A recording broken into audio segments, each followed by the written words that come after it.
সন্মান বঢ়াই দিব স্যাৰ। অনাৰেবল স্পিকাৰ স্যাৰ, আজি যিটো সংকল্প প্ৰস্তাৱ কংগ্ৰেছ দলৰ সতীৰ্থ বন্ধুসকলে আনিছে, ইয়াত তিনিটা মূল এছপেক্ট আছে। এটা হ'ল যে ফ্ৰম এবিনিচিঅ' বহুত মানুহৰ মাটিৰ পট্টা দিয়া হোৱা নাই। আগতে ব্ৰিটিছৰ দিনত ছিষ্টেম আছিলে যে কোনোবাই মাটিটো দখলত লৈ তেওঁ যদি ছেটেলমেণ্ট ল'বলৈ ইচ্ছা প্ৰকাশ কৰিছিলে লগে লগে তেওঁক পট্টা দিয়া হৈছিলে। পিছৰ ফালে কৈলে যে 20 বছৰ মূৰে মূৰে কেডাষ্ট্ৰেল ছাৰ্ভে হ'ব। কিন্তু আমাৰ এই অসমত ব্ৰিটিছৰ দিনতো 2-4খন গাঁৱত পট্টা দিলে, বাকী বহু গাঁৱত পট্টা নিদিলে। মোৰ তেনেকুৱা এখন গাঁও হ'ল সত্ৰকণৰা, 150 বছৰ পুৰণা। মোৰ ৰামাপাৰা পঞ্চায়ত, তাত এই শতবৰ্ষ গৰকা কেইবাখনো স্কুল আছে, আলপতি, বাগমাৰা। সেইখিনি মেবি অলপমান ডিফিকাল্ট এৰিয়াৰ কাৰণে ব্ৰিটিছে হয়তো সেই সময়ত পট্টা নিদিলে। কিন্তু পিছৰ ফালে চৰকাৰে 20 বছৰ মূৰে মূৰে যিটো ছাৰ্ভে কৰি পট্টা দিব লাগিছিলে, সেই কামো গোটেইখিনি অসমত হোৱা নাই, যাৰ ফলত আজি ইমান NC village, non cadastral village আছে। This is one aspect. This is the fault of the state machinery that did not perform its duty, constitutionally bound duty. Number 2, ইৰোজনৰ ক্ষেত্ৰত আমাৰ মাননীয় সদস্যসকলে কৈছে গভৰ্ণমেণ্ট ৰেকৰ্ড মতে 2534খন গাঁও ব্ৰহ্মপুত্ৰৰ বুকুত যা গ'ল, 30 লাখ বিঘা। এইটো বহুত অল্ড ফিগাৰ, চৰকাৰী ফিগাৰ। আপডেটেড হ'লে আজি হয়তো 4000 গাঁও হ'ব, প্ৰায় 30 লাখ পৰিয়াল হ'ব। চৰকাৰৰ পবিত্ৰ দায়িত্ব আৰু কৰ্তব্য আছিলে এই মানুহখিনিক সংস্থাপন দিয়া। এই যে যিখিনি মানুহ আপোনাৰ গৰাখহনীয়াত গৃহহীন হ'ল, যিখিনি পট্টা নাপালে, আৰু যিখিনি মানুহ আকৌ ভূতৰ ওপৰত দানপৰা দি তেওঁলোকক উচ্ছেদ কৰা হ'ল। গৰাখহনীয়াত গৃহহীন হৈছে, পেটৰ তাৰণাত, জীৱিকাৰ তাৰণাত ক'ৰবাত গৈ মানুহ জীয়াই থকাৰ এটা সহজাত প্ৰবৃত্তি। এই প্ৰবৃত্তিৰ কাৰণে ক'ৰবাত জাগা লৈছে। গভৰ্ণমেণ্টৰ দায়িত্ব আৰু কৰ্তব্য আছিলে সেই মানুহখিনিক ক'ৰবাত সেই জেগাত দিব নোৱাৰিলেও ক'ৰবাত অল্টাৰনেটিভ স্থানত সংস্থাপন দিয়া। উচ্ছেদৰ মই ব্লেংকেট বিৰোধিতা নকৰোঁ, কিন্তু মই এটা কথা সদায় কৈ আহিছোঁ যে উচ্ছেদৰ আগতে এটা ছাৰ্ভে হ'ব লাগে। কাৰ বেলেগ ঠাইত মাটি নাই, ঘৰ বাৰী নাই, সেই মানুহখিনিক প্ৰথমে ৰিহেবিলিটেশ্যন দি তাৰপিছতে উচ্ছেদ কৰিব লাগে। আৰু যদি কাৰোবাৰ বেলেগ ঠাইত মাটি আছে, উচ্ছেদ কৰি দিয়ক। ৰিজাৰ্ভ ফৰেষ্টেই নহয়, ভিজিআৰেই নহয়, আনকি জেনেৰেল চৰকাৰী মাটিটো কাৰোবাৰ বেলেগ ঠাইত ঘৰ বাৰী আছে, মাটি আছে, তাৰপিছত দখল কৰিছে, উচ্ছেদ কৰি দিয়ক, আপত্তি নাই। কিন্তু উচ্ছেদ কৰাৰ আগতে ছাৰ্ভে এটা হ'ব লাগে, এটা থিৰাং সিদ্ধান্তত আহিব লাগে যে এইখিনি মানুহৰ বেলেগ ঠাইত মাটি নাই। এই ক্ষেত্ৰতো এটা কথা ক'ব লাগিব, বহুত মানুহ আছে নদীয়ে গৰাখহনীয়াত গৃহহীন হোৱাৰ পিছত তেওঁলোকে খাজনাটো দি থাকে। মাটি নাই, নদীৰ মাজত আছে মাটি, কিন্তু খাজনা দি থাকে এটা ভৰসা লৈ যে কোনোবা দিনা মাটিটো উঠিব। গতিকে অকল ৰেকৰ্ডত চালে নহ'ব যে মাটি আছে নাই, প্ৰেক্টিকেলি চাব লাগিব যে মাটিটো নদীৰ বুকুত আছে নে বাম হৈ আছে। গতিকে এইখিনি। আৰু ছাৰ, আমাৰ যে এই মাটি নথকা মানুহ, গৰাখহনীয়াত গৃহহীন মানুহ, নাইবা উচ্ছেদিত মানুহ, এইবোৰ কিমানখিনি ন্যায়সংগত হৈছে আমি কনষ্টিটিউশ্যনৰ নামত শপত লৈছোঁ। মই দুটামান কথা ক'ব খুজিছোঁ। Article 21, protection of life and personal liberty. ইমান বেছি নকওঁ। এই protection of life and personal liberty, article 21 has been explained in Francis Coralie versus Union Territory of Delhi case by Justice Bhagwati. তাত কোৱা হৈছে, we think that the right to life includes the right to live with human dignity and all that goes along with it, namely the bare necessities of life such as adequate nutrition, clothing, shelter over the head, and facilities for reading, writing, and expressing oneself in diverse forms, freely moving about and mixing and commingle with fellow human beings. This is the interpretation. Sir, this is the interpretation of Article 21. আজি মাননীয় অধ্যক্ষ মহোদয়, হাই supreme কোৰ্টে judgement দি থৈছে যে what is the contention of fundamental rights. Supreme কোৰ্টে কৈছে যে the fundamental rights are in the core value and the bedrock of the constitution.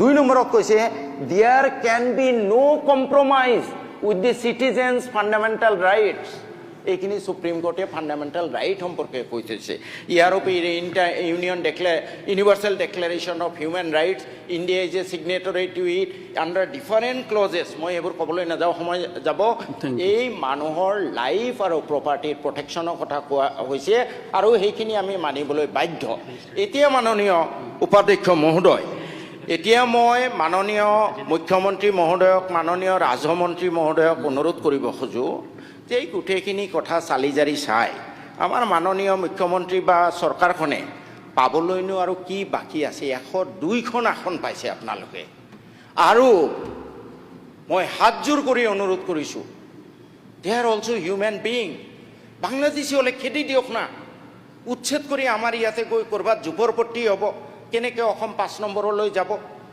যদি আমাৰ দেশৰ নাগৰিক তেওঁলোকক আপোনালোকে সংবিধান মতে তেওঁলোকক সংস্থাপন দিয়ক আৰু যে 3 জেনেৰেশ্যন মই এইটোৰ বিৰোধী নহয় কিন্তু 3 জেনেৰেশ্যনৰ কাৰণে 51 মই বিৰোধী নহয় কিন্তু 3 জেনেৰেশ্যনৰ কাৰণে ডকুমেণ্ট এভেইলেবল কৰি দিব লাগিব এই সদনত দিয়া তথ্য মতে এনআৰচি 6খন জিলাত নাই 1951 এনআৰচি 1400 গাঁৱত এনআৰচি পাবলৈ নাই ঠিক আছে তাৰ আগৰ ভোটাৰ লিষ্ট উলিয়াই দিয়ক তাৰ আগত যিটো ভোটাৰ লিষ্ট আছিলে গভৰ্ণমেণ্টৰ তাত আছে উলিয়াই দিয়ক 3 জেনেৰেশ্যন প্ৰমাণ কৰিব পাৰিম আমি মোৰ আপত্তি নাই যদি এই ডকুমেণ্টখিনি উলিয়াই দিব নোৱাৰে তেতিয়াহ'লে এইটো কম্প্ৰমাইজ কৰক 1971 লৈ আহক মাননীয় উপাধ্যক্ষ মহোদয় মই শেষ কৰিব খুজিছোঁ আজি আমাৰ কংগ্ৰেছ দলে এইটো আনিছে ভাল পাইছোঁ কিন্তু মাননীয় মুখ্যমন্ত্ৰী মহোদয় সদনত কোৱাৰ দৰে ময়ো ক'ব খোজোঁ যে এই যে ইমান দিন আপোনালোকে শাসন কৰিলে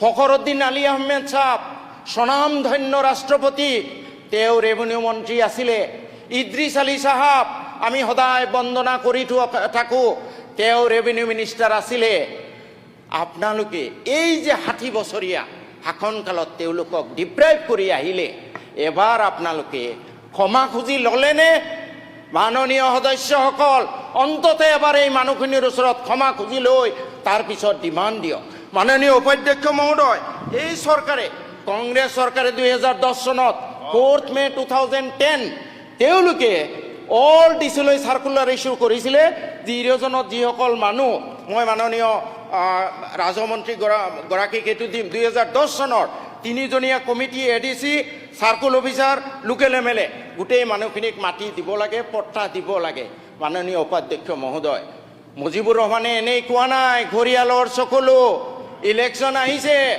ইলেকশ্যন আহিব আপোনালোকক ৰাজপাট লাগে কিন্তু তাৰ আগতে এবাৰ ক্ষমা খুজি লওক এবাৰ ক্ষমা খুজি লওক ইয়াৰ আগত আপুনি ক্ষমা খুজি লওক ইয়াৰ আগত আপুনি ক্ষমা খুজি লওক আপুনি আছে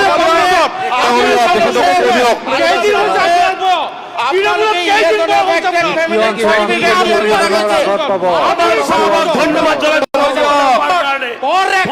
অলৰেডি টাইম ওভাৰ টাইম ধৰ্মন্দা কৰে দিয়েছিলে অধ্যক্ষ মহোদয় চিঞৰ বাখৰ কৰিব পাৰিব সত্য ডাকিব সময়ত বেলেগে চেয়ারম্যান যায় সঁচা কথা কৈছে কব দিয়ক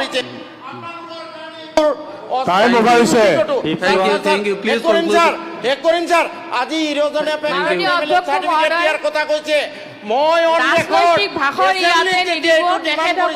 11 পৰা 16 লৈ মাননীয় উপাধ্যক্ষ মহোদয় ৰকিবুল হুছেইনে পেংলাই কৰিছিলে ডাঙৰ নেতা 11 পৰা 16 লৈ এক সভা টাইম ওভাৰ হৈছে জনদত্ত চাৰ্টিফিকেট এটা দিয়ক আজি আপোনালোকে ডিমাণ্ড কৰি পাইছে লাজ নাই আপোনালোকৰ এবাৰ ক্ষমা খুজি লওক মাননীয় উপাধ্যক্ষ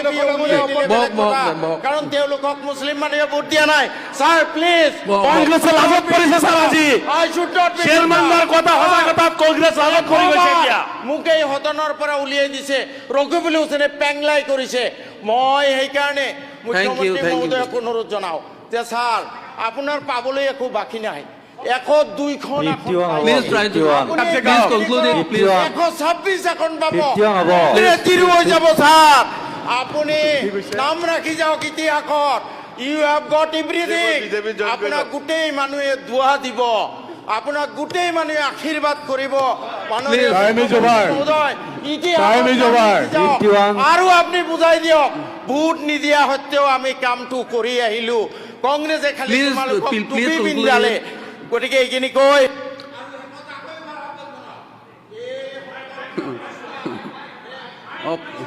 Okay, thank you, thank you. কংগ্ৰেছে এবাৰ ৰাজহুৱাভাৱে মেডিয়াৰ ওচৰত ক্ষমা খোজক যে Thank- ভাই তোমালোকে ভোট দিলা আমি তোমালোকৰ কাম নকৰিলো অহা দিনত তোমালোকে আমাক ক্ষমা কৰিবা এওঁ কংগ্ৰেছে- মই শেষ কৰিছো 51 চন হ'ব No, no. Sorry, please. আমি Please announce. হৈ গ'ল সঁচা কথাটো কৈছে Member আছে, ৰ'ব please. স্যাৰ এক মিনিট বেলেগ মেম্বাৰ বহুত আছে। আমাৰ সদস্য সময় ক'ব- ক্ষমা খোজক সঁচা কথা কৈছে হৈ গ'ল আপোনালোকে নকৰিলে বেলেগ মেম্বাৰ বহুত আছে। Please be seated. Please be seated. আমি প্ৰস্তাৱ আনিছো তেওঁলোক আনা নাই আমাৰ Thank you. প্ৰস্তাৱত ভাগ লওক লোকৰ পিঠাৰে বিয়া খাব আহিছে এইটো নহব কংগ্ৰেছে দায়বদ্ধতা আছে হ'ব। নিজে প্ৰস্তাৱ কংগ্ৰেছে আমাৰ বেলেগ সাবজেক্ট আছে আমি এই অন্যায় Please, মিনিষ্টাৰ ৰিপ্লাই দিব দিয়ক Please, মই ছাত্ৰ সংগঠন মিনিষ্টাৰ ৰিপ্লাই দিব দিয়ক Please be seated. কংগ্ৰেছ চৰকাৰ Please. Thank you. Please be seated. ক্ষমা খোজক তেওঁলোকে ৰেভিনিউ মিনিষ্টাৰ আছিলে স্বনামধন্য ব্যক্তি Please. তেওঁলোকৰ নাম লয় It's announced. ইমান ডাঙৰ নেতা ইদ্ৰিছ আলী চাহাবে নিদিলে ইমান ডাঙৰ নেতা আপোনালোকে পূজা কৰি থাকে বহক, আপুনি বহক। ক্ষমা খোজক এবাৰ Please be seated. স্পিকাৰে কৈছে বহক মানে আলাদা ভোটৰ হাত ক্ষমা খোজাটো ডাঙৰ কথা নাই ক্ষমা খুজি দিয়ক না বহক না, please. Please এইটো be পবিত্ৰ seated. সদনত ৰাজনৈতিক ভাষণ দিব নালাগে যাৰ যি কথা আছে পবিত্ৰ সদনত Thank সেই you. মাতিলে হয় এইটো ৰাজনৈতিক ভাষণ নহয় ৰাজনৈতিক আপোনালোকৰ পাৰ্টিয়ে কৰিছে Please be seated. কি কৰিছিলে আপোনালোকে কওক। Please be seated. আলী চাহাবে কিমান কৰিছিলে? আপুনি কংগ্ৰেছ কৰাৰ আগতে এইটো চিন্তা কৰিব Please. কংগ্ৰেছ কৰি আহি সেইকাৰণে এইবাৰ কংগ্ৰেছক ডাঙৰ লিডাৰ খৰাই থৈ আহিছে It's a short announcement. Please be seated.